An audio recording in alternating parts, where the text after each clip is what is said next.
The following is a Hoop Ball presentation.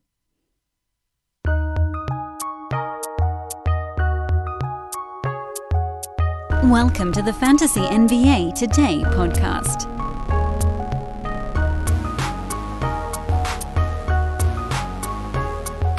The beat rolls on, ladies and germs. It's Wednesday, the middle of the week here on Fantasy NBA Today. No longer do we hold the fantasy. We're fully into the offseason now. I'm Dan Bespers. Thanks so much for listening, as always, everybody. DANBESBRIS. If you have any desire to follow me on Twitter, that's how you spell the name. You can also just Google search Dan from Hoop Ball. That tends to be a pretty easy way to locate your old buddy, Danny Boy. Hoop Ball, you can follow on Twitter at HoopBallTweets. Or Hoopball Fantasy now. I guess we could transition back to that if we wanted to. We don't have to, but we could. What do I choose? I'm in charge of this show. What do I choose? I choose Hoopball Tweets. I choose Hoopball Tweets, and I'll tell you why at the outset here. I choose Hoopball Tweets because I want to spend copious amounts of time this offseason hammering into you guys that you absolutely, positively must follow Hoop Ball Gaming. They're up to 868 followers now, which is not bad considering we had no gaming presence prior to a few months ago. And they just keep winning. They just keep winning, man. I mean, between Ira and Devin and Troy, I have stats now that I can start to use when we talk about these dudes, just how many units they're winning. The NFL, they're crushing. Ira killed the NBA. Ira killed hockey. Devin has been blasting baseball and college football. Troy, I think he had a clean sweep in the Champions League in soccer. So please go check out Today in Sports Betting. You can follow all their episodes. That's the name of the podcast. Their Twitter feed is at Hoopball Gaming. We'll be talking about a lot during this offseason because they don't have an offseason. There's always a sport happening. They got college football happening today, baseball today, golf. I almost forgot about golf, football, pro football, I should say, the NFL. Soccer's still happening. There's no off season when you work in sports betting, which is part of why you got to have so much respect for those dudes. They're just grinding every day. No off season. And winners every day. It's awesome. So when you're following those guys, make sure to do so over at mybookie.ag. Use promo code HoopBall when you sign up to unlock a 100% deposit match bonus and to let them know that we sent you.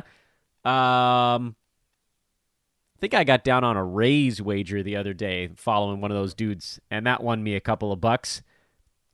I didn't handicap that baseball game. I just tailed them. And they're giving it all away for free right now.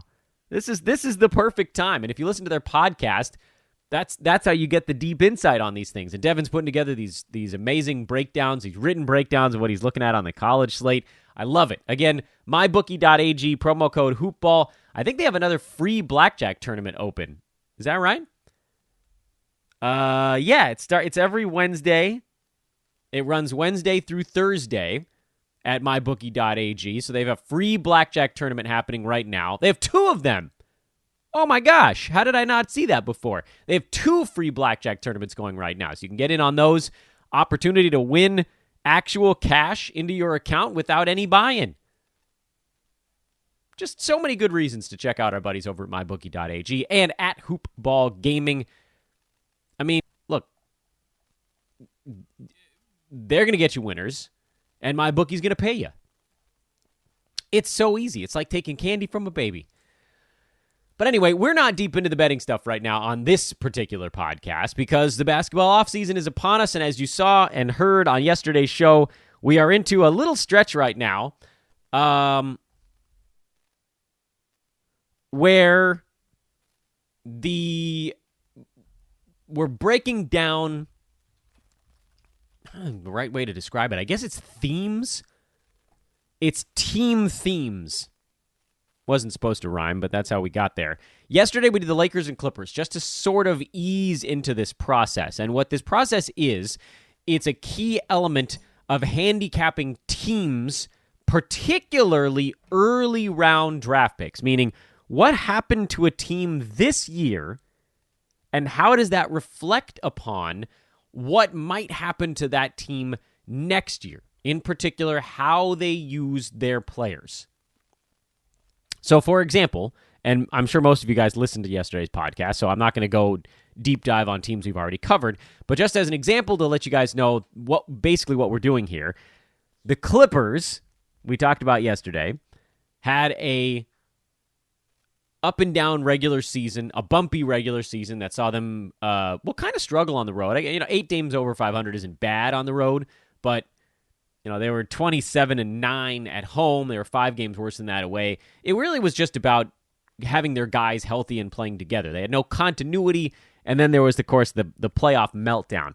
So that's a team that comes into next year with a sour taste in their mouths, with a look of aggression. They want to get back at everybody that laughed at their demise. They want to show the universe that the Clippers are not the team they all saw in the bubble playoffs, but in fact are a team bent on a mission of destroying the rest of the league. So when I look at the Clippers next year, I think I take what happened to them this season and I say this is a team that's going to overperform the regular season next year. This is a team with things to prove. Now, Kawhi Leonard is always going to have his rest days, so that mitigates that a little bit. But I think Paul George is ripe for a bounce-back year for all of those reasons. Injury, coming off of injury last year, coming off of embarrassment. There's all these reasons for him to want to play in as many games as humanly possible. That's a big deal for early round draft picks and to play well. So that's kind of what we're doing here. And we're just going to work our way down the board. And at some point in the middle of the show, I'm going to say, okay, that's as much as I want to do today. And we're going to go along to the next one. That's how it's going to work. I have decreed that that's how it's going to work. And so that's where we're at. By the way, this is also a really good time to let you guys know that because of weird blackout restrictions on games, this is a great time to sign up for ExpressVPN, one of our partners here at Hoopball. ExpressVPN.com/Hoopball. ExpressVPN.com/Hoopball. You get 15 months of membership for the price of 12. Sign up for the 1-year deal. You get an extra 3 free months tacked on to the end of it. It protects your internet privacy. It gives you, I should say, internet privacy. It protects you from prying eyes. If you're using streaming services or torrenting or whatever it is that you might be doing, don't let Big Brother watch you while it's happening. It's a really cool tool. I've been using it on my laptop, not so much here on my recording machine. But, I mean, literally anytime I'm streaming something, I turn that on, and now nobody knows either where I am, what I'm watching. It's really nice to not have someone looking over your shoulder. Because on the internet right now, everybody's watching everything you do. ExpressVPN.com/Hoopball. Sorry, wanted to sneak that in there. The Denver Nuggets are the next team on our list as we work our way down the Western Conference. And they're an interesting case study because even this year, you actually had Nuggets playing basically as many games as humanly possible. It surprised me a little bit, if only because the Nuggets felt like a team that sort of already proved themselves during the regular season the previous year. Remember, Denver had a good regular season in 2018-2019. They were the 2 seed in the Western Conference behind the Warriors at 54-28. They were brilliant at home. 34-7, and they were rat poopy on the road at 20-21. Really close, by the way, last year to what the Blazers did. 32-9 at home. They were 21-20 on the road. So that, very minor flip-flop between those two teams. The only team last year in the whole Western Conference that was actually good on the road was basically the Warriors. Clippers were okay, by the way, on the road. We're talking about way back. This is 2018-2019 now, not this most recent season, the previous one. Rockets were 3 games over 500. But really no one in the Western Conference showed the kind of road warrior status that this year you got from the Lakers in a huge way, 27-9 on the road during the regular season. And then you actually had a number of Western Mavs were 9 games over 500 on the road and kind of bad at home, oddly enough, this year. Jazz were 5 games over 500 on the road. Rockets, Nuggets, 4 games over. Clippers, 8 games over 500. Thunder were 7 games over 500. There were a lot of teams in the Western Conference that were actually decent on the road this year after a previous season where really only one team was. So that was kind of weird, but not really what we're talking about right now. The reason we brought this up is that the Nuggets, after their big number 2 seed in the West last season, not this most recent one, I thought they would come into this year with a little bit of a letdown regular season atmosphere. Kind of, we've already shown we can be very good in the regular season. This is our focus on the playoffs kind of year.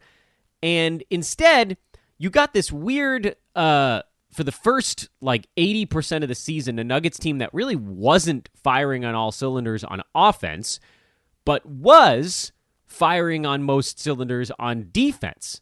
They had ratcheted up their defense. It looked like that was something they were really working on.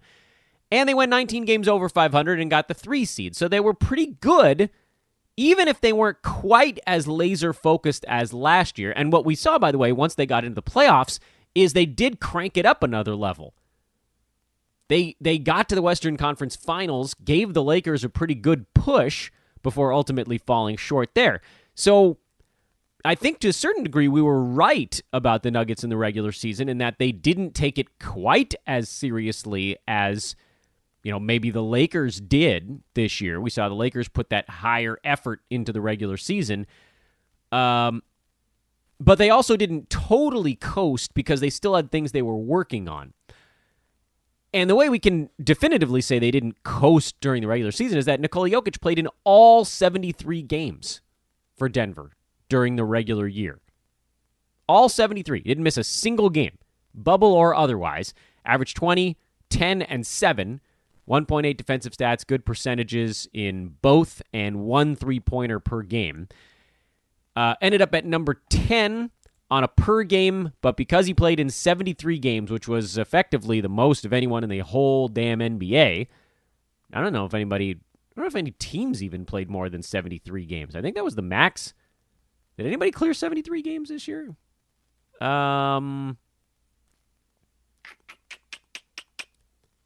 don't think so. I mean, certainly a handful of teams didn't make the bubble, so they weren't going to hit 73 games. Bucks had 73. Pacers had 73. Yeah, I think that was the most. So I think Nikola Jokic actually played the most games, or tied for playing the most games of anyone in the entire NBA with Mikal Bridges, Duncan Robinson, Justin Holiday. I mean, these are not... Hey, Maxi Kleba. He played 74? Is that possible? The Mavs have 74 games this year? Oh, Mavs played 75. Whoops. My bad, guys. Mavs were loaded up. Goodness. Boy, if Luka Doncic stayed healthy, that was sky's the limit there. In any event, so Jokic played among the most games of anyone in the NBA at 73, and so by totals, he actually rocketed up to number 4. Also of note, when you're looking at the Nuggets this year, Jamal Murray, who did miss some time, played in 59 games. Paul Millsap missed a bunch of time. He played in 51 games. Jeremy Grant didn't really step into the limelight until very late in the year. He played in 71 games for the Nuggets. And then perennial underachiever Gary Harris, it doesn't matter. He's always out. So do we really even care? 56 is the total on Gary Harris. Now, the issue for those guys wasn't that they didn't want to be on the floor, that they were getting rest days. The issue with those guys, they were actually hurt. The fact that anyone on the Nuggets, let alone their best player, played in all 73 games was surprising to me. I thought that a guy like Jokic would get a game or two off here and there. But, of course, Denver always has the incentive, before a pandemic, of wanting home court advantage. They're a far better team at altitude than they are on the road. They were better on the road this year than they had been in previous years, but they were still 5.5, 6 games better at home than they were away from the Mile High setup. they're always better at home. Always. The Jazz are usually in that mix as well, although the Jazz were sort of a weirdo team this year. The Nuggets are just a far better home team. So maybe that's the part of this that I overlooked, which is even when they're coasting a little bit, this is still a team that desperately wants home court as long as possible. So they're going to be gunning for that 1-2, generally the 1 or 2 every year. This year, they didn't have their guys long enough. They missed Jamal Murray for 15, 20 games. They missed Gary Harris for parts of the season. They missed Will Barton for the bubble stretch, although he was, I guess, a little healthier before the bubble. He played in 58 of their 65 pre-bubble games. This wasn't a super healthy team, but they put up pretty good numbers anyway. So looking towards next year, the Nuggets are an interesting case study because they had a really good bubble run. The regular season might feel a little bit, I don't know, almost surreal for particularly Jamal Murray and Nikola Jokic, who had to play so hard in the playoffs this year. I mean, Jamal Murray was playing, 42, 43 minutes a game during those playoff games, 44, 45 sometimes. The regular season is going to feel like a cakewalk. And it makes me wonder a tiny bit. It makes me wonder, because Jamal Murray only averaged 32 minutes a game during the regular season this year, which is way lower than what he was doing during the postseason. Does he come out next year and tell Michael Malone, look, like I can play 35, 36 minutes a game during the regular season. You can get me out there for that chunk. Jokic was at 32 during the regular season as well. They won plenty of games, so that's going to drive the number down if there are blowouts or things of that nature. But do they take the regular season seriously? Do these guys find the regular season to be easier now that they're going to be facing largely defenses that are not keyed in on their main guys the way that the Lakers were in the playoffs? It's hard to say. One thing that I think is easier to say with this Denver team is it doesn't look like they're going to be a club that takes rest days. So if you're drafting someone like Nikola Jokic, you can draft him understanding that he's going to play almost every ball game. He's going to be gunning for 82. Jamal Murray, assuming he gets healthy again, he's a tough customer. He's going to be gunning for 82. And then we'll see who else is actually on the roster behind those guys. Those are the dudes that are going to be getting drafted relatively early. So I don't know. I think Denver getting as far as they did in the playoffs does take a little bit of the shine off the regular season. I would give those guys a very slight demotion because of storyline. But at the same time, did something also click for Jamal Murray? Do these guys work so hard at getting their teammates involved over a long regular season that you don't see that type of stuff carry over? I think I'm probably more in that camp. And so I wouldn't expect the Nuggets to take the regular season hyper seriously.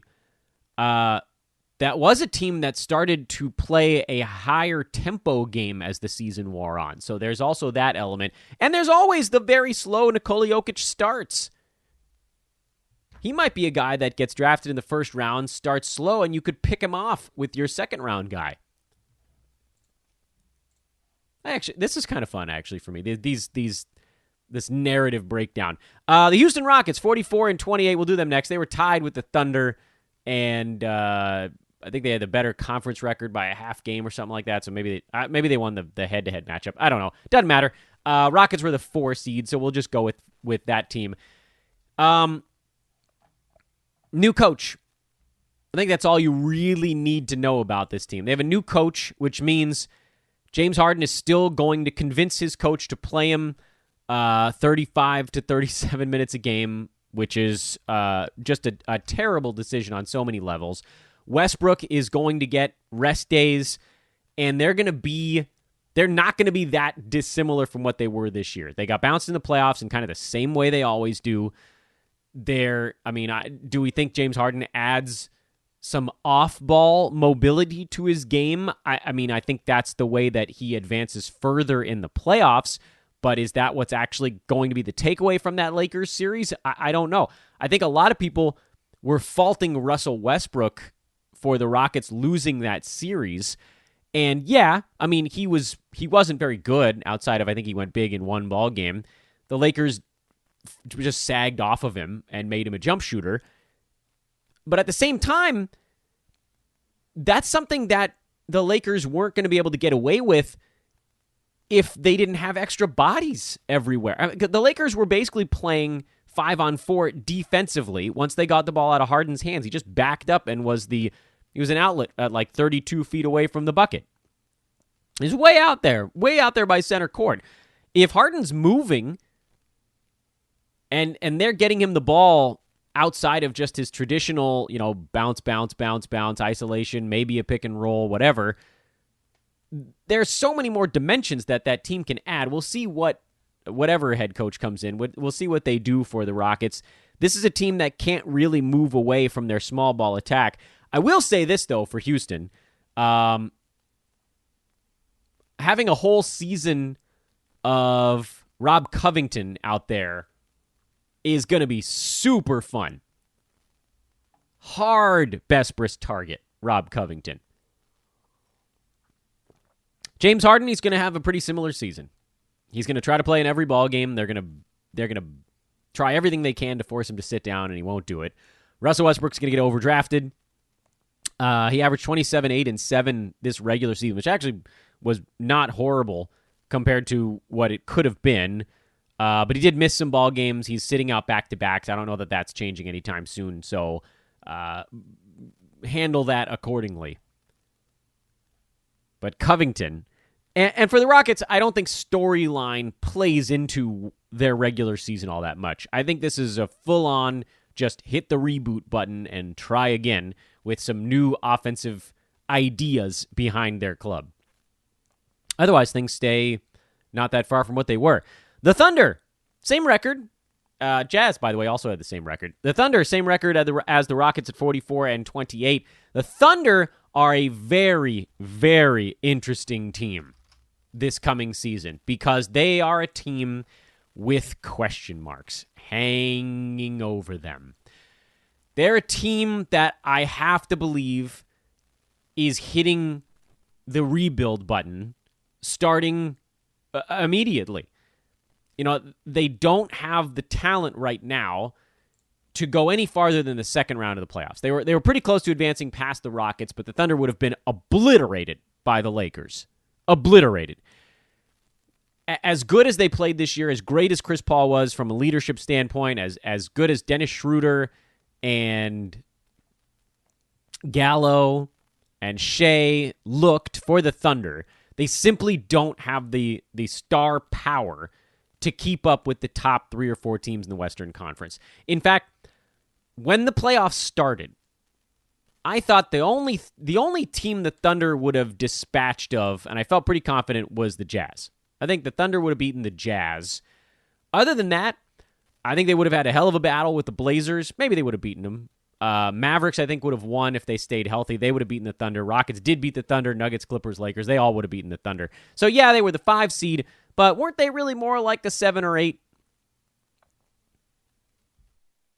And that's not changing going into next year. Shai Gilgeous-Alexander's probably going to get a little bit better going into next season, but Chris Paul's not getting better.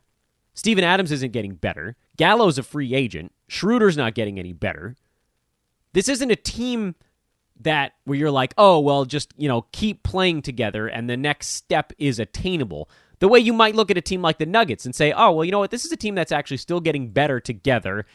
Paul Millsap is coming off the books. They're going to have to pay Jeremy Grant if they want to keep him there.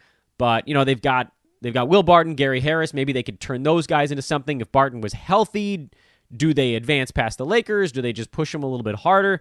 The Nuggets are a team where you could argue they might actually have a better season next year without much changing.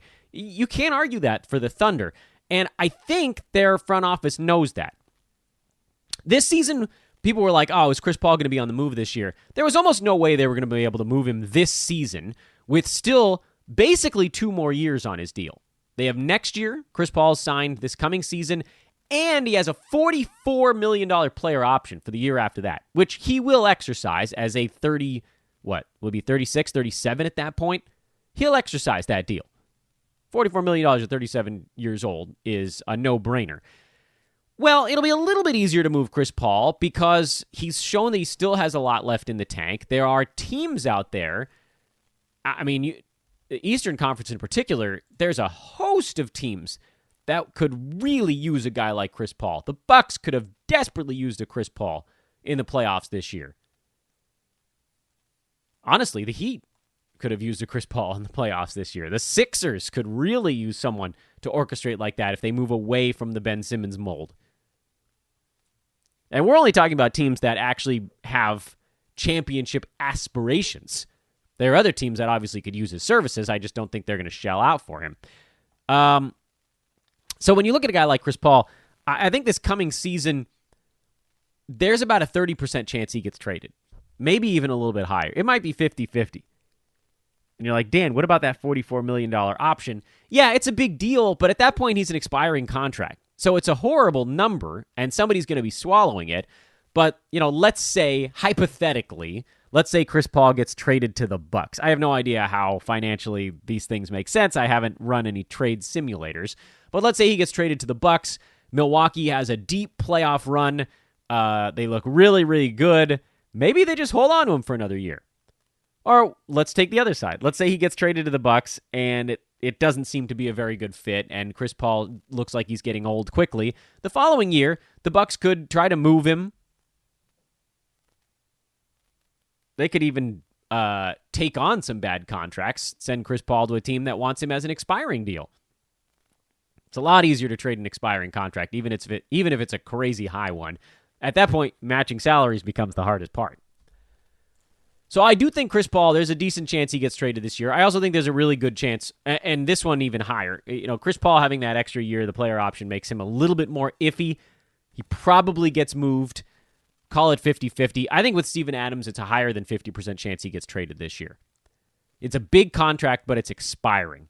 So by the All-Star break, a team trading for Steven Adams is presumably only taking on like $4 or $5 million at the end of the contract, and then he's off the books. No big deal. Teams aren't going to give up a ton for a couple-month rental of a big man who, his usefulness in the modern NBA is debatable as anything more than a defensive presence, but someone out there is going to want a bruiser. Hell, it might be a team like the Lakers. Maybe the Lakers will want a bruiser towards the end of the year. There are a lot of teams that could use a guy to knock people around and go get some rebounds. Dennis Schruter, same kind of story. He's on an expiring deal this coming year. It's reset time in Oklahoma City, and so for that reason, I think you kind of throw out their playoff run and treat it almost exclusively as Chris Paul showing his value, and then I give him credit. Chris Paul played his tail off this year, and he did so without demanding any kind of trade. Seemed like he was having fun with the young guys. But that was a one-year deal. That was like, look, I'm going to do this year. I'm going to show you guys I still have game left. I'm going to teach the young guys. But you got to get me to a team that's got a shot to win. And I think that's going to be happening this coming season. So whatever you do with this Thunder team, as high as we were on Chris Paul last year, I am almost equally petrified of him this coming season. You're taking a huge risk. The risk doubling, tripling, because if they really are trying to move him, they're not going to run him out there for 30-plus minutes every single game. Chris Paul played 70 games this year. I think he missed one. Two? Sorry, he missed two. It's like the producer in my ear, but it's me looking at a website. He missed 2 games the whole damn year. Was one of them in the bubble? I don't recall. In any event, he's not playing in like 95 to 100% of his games this coming season. It's not going to happen. His trade value tanks if he gets hurt. And they're going to want to move him. I could argue the same thing for Steven Adams. I could argue the same thing for Dennis Schroter. These are very dangerous plays this coming season because of missed games, potential trades to a team where they're no longer getting the role that they had on the Thunder. And I would consider dodging almost all of those guys, regardless of what the storyline was this last year. Shai Gilgeous-Alexander, on the other hand, he's primed to start off the year strong and then step into maybe even a larger role as the season goes on. There are going to be some young guys on this club that are worth taking a look at as guys you kind of stash for a little bit later in the year. Darius Baisley might creep into that discussion. I mean, they're like, if they start moving these guys, the contract situation for the Thunder goes from spending a truckload to nothing over the next year and a half. Is Luguentz Dort going to develop any kind of offensive game? I don't think I'd count on it. I mean, if you move Steven Adams, you probably see a fair number of Hamidou Diallo minutes, unless they bring Nerlens Noel back. So keep a close watch on this Thunder team. This is the, like, maybe we go young, stash some guys scenario, but we'll know more after free agency, and we'll definitely know more at the All-Star break. But that's a long time from now. We don't even know when that is. That might be June next year. Who knows? What are we at here? Give you a quick sideburn trimmer ad, and then we'll do one more team. We'll wrap it up for the day. So this is fun, actually. This is taking longer than I expected, which means we've got more material than I realized. Please, by the way, guys, I need you guys' help once again, and I left you guys alone. We were giving you kind of, cut and dry ad reads here over the last couple of weeks. But our deal with Manscaped is up for review, which means we need you guys getting your sideburn trimmers this month. The month of October is a big one, and I'll bug you about it again in a month or two if things are going well. If you have considered at all upgrading your hygiene situation, your facial hair, your neck hair, back hair, whatever it is, if you want to go below the belt, I know that's their shtick at manscaped.com. This is your time to do it because you can still get 20% off and free shipping on your order. The Lawnmower 3.0, built-in waterproof, pinch-free technology, a 90-minute battery life, and an LED. It's cool, man. It's really neat. So get one. You can also get their nose hair trimmer. They've got a nail kit. Actually, I was considering getting one of those for myself. First, I was thinking I might hit up our contact over there and say, hey, can you send me a nail kit? But maybe I'll just go get one and use the promo code myself. Hoopball20 is the promo code. Hoopball20 gets you 20% off and free shipping. I've been cutting my fingernails with a fish line clipper pretty much since I was a kid. And the problem is that thing rusts. I think I'm putting rust under my fingernails, and that's probably a bad idea. So I'm going to head on over to manscaped.com after I finish today's podcast, and I'm going to get myself a luxury nail kit. That's right. Got to take care of yourself. Got to pamper. Got to have some nice nails over here. Hoopball20, manscaped.com. Go check it out right now. They're a great company. They got great products, and I think I'm going to go get one for myself, actually, right after the show today. One more team. We'll talk one more team here before we wrap things up on today's podcast, and that last team is the Jazz. The Utah Jazz actually looked a little better in the playoffs than they had during the regular season, but everything, I don't know with this team. There's something about that team this year that was just a weird fit. So, Mike Conley is technically signed for $34.5 million this coming year. I believe there's an early termination option on his contract, but I don't know exactly what that means. I believe it's a player option. I believe. I might be getting that wrong. And if it's a player option, he's going to take it because he didn't look like a guy that needed $34.5 million last year. Rudy Gobert, Bojan Bogdanovic, Joe Ingles, Donovan Mitchell, all of those guys are back with the Jazz this coming year. The contracts that are coming off the books for Utah are largely smaller ones. Jordan Clarkson, $13.5 million. That's off the books. Other guys' contracts are slowly increasing, so they really have almost no cap space available. Having a healthy Bojan Bogdanovic was a really big deal for them. If he was healthy during the playoffs, they might have snuck past the Nuggets in that first round. Gobert is on the last year of his deal. I don't think this team is blowing anything up. I think they're content to be pretty good every year. I don't think they're getting over the hump anytime soon with these particular guys. But from a what can they do standpoint, you probably get a better year out of Mike Conley. There's a bounce back thing that's likely set to happen there. That hurts Joe Ingles in a big way. So Conley, Bojan Bogdanovic, Donovan Mitchell, Rudy Gobert in the starting lineup. And then the only real question was We saw Royce O'Neal, who signed an extension, have a really nice playoff bubble run. But I really do wonder how much of that had to do with Bojan Bogdanovic being out. Is O'Neal actually going to be out there enough this coming season to do the rebounding thing? But look, we're not going to get into that. The deep dive on these players is going to come after free agency, so we'll sort of recycle through these teams, probably 2 by 2 or whatever. Whenever free agency is, we can make a plan from there. Jordan Clarkson coming off the books doesn't change things for most of these guys all that much. And their short playoff run doesn't change things all that much. This is a team that's going to want to have home court advantage. They're a team that's not good enough to screw around. And so if people are healthy, they're going to be in. They're a pretty easy team to handicap this coming season. So that's an easy one. We can pretty much gloss over the Jazz. And that's our show for this fine Wednesday. Tomorrow is Thursday.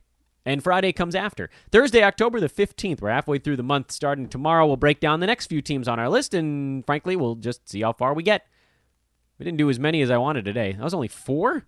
Yeesh. All right, we're going to try to get through 5 or 6 tomorrow. I think a few of these will go faster because some of these teams had either interesting or not interesting or non-existent playoff runs. But I could be wrong.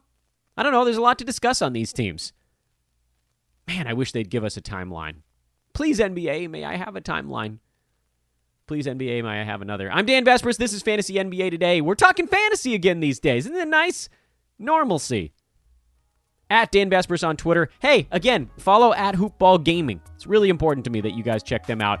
And go place your bets with our buddies at mybookie.ag. Promo code Hoopball. Have a great Wednesday, everybody. Enjoy baseball playoffs. We'll talk to you tomorrow.